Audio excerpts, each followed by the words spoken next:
Ustaz, bagaimana mendapatkan kematian yang husnul khatimah sedangkan kita dalam keadaan yang belum istiqomah dan sangat terbatas sebagai makhluk. Uh, Istiqomah banyak yang harus kita lakukan untuk kita bisa husnul khatimah. Ya, banyak sebab yang saya ingin kasih satu yang sering yang perlu kita ketahui, yaitu di antara tanda seorang dia akan mendapatkan su'ul khatimah, di antara sebab dalam hadis disebutkan orang mendapatkan su'ul khatimah, yaitu orang yang dia beramal riya.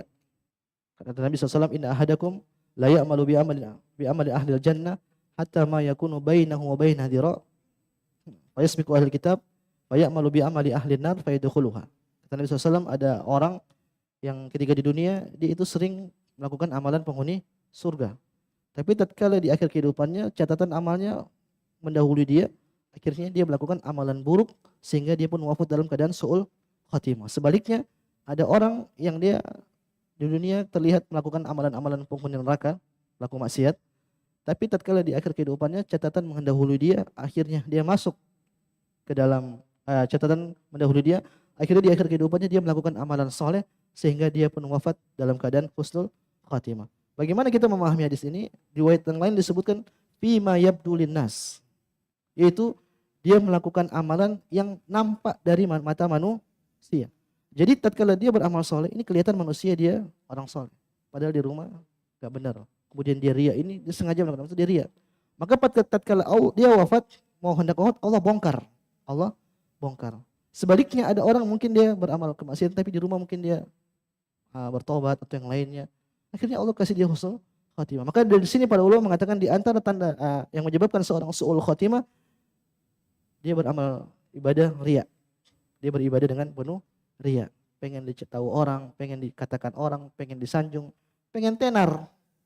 Semua ini bisa menyebabkan seorang su'ul khatimah. Sebaliknya kalau kita pengen husnul khatimah, kata para ulama, perbanyak amalan tersembunyi. Man istata'a minkum an yakuna lahu khabi'un min amalin salih falyaf'al.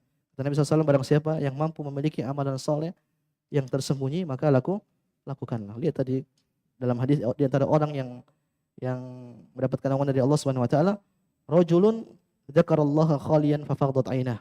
Seorang yang dia sendirian terus dia berzikir kepada Allah Subhanahu wa taala, kemudian air matanya jatuh. Dia enggak nangis di hadapan ceramah seperti ini, enggak. Kita enggak nuduh orang. Maksudnya dia sendiri terus dia merenung, mengingat Allah, baru air matanya jatuh. Artinya apa? Dia sembunyikan tangisannya hanya untuk Allah Subhanahu wa taala. Banyak cara untuk istiqomah, untuk bisa mendapatkan husnul khatimah, tapi yang paling inti jadikan diri kita bertakwa. Ibnu Katsir rahimahullah taala mengatakan, man 'asya 'ala syai'in mata 'alaihi. Barang siapa yang terbiasa hidup dengan suatu hal, maka dia akan diwafatkan dalam keadaan tersebut. Kita biasa takwa, insyaallah kita wafat dalam keadaan takwa. Yang penting ikhlas. Sebaliknya seorang yang terbiasa maksiat, maka bisa jadi dia akan wafat dalam keadaan maksiat. Wallahu taala alam.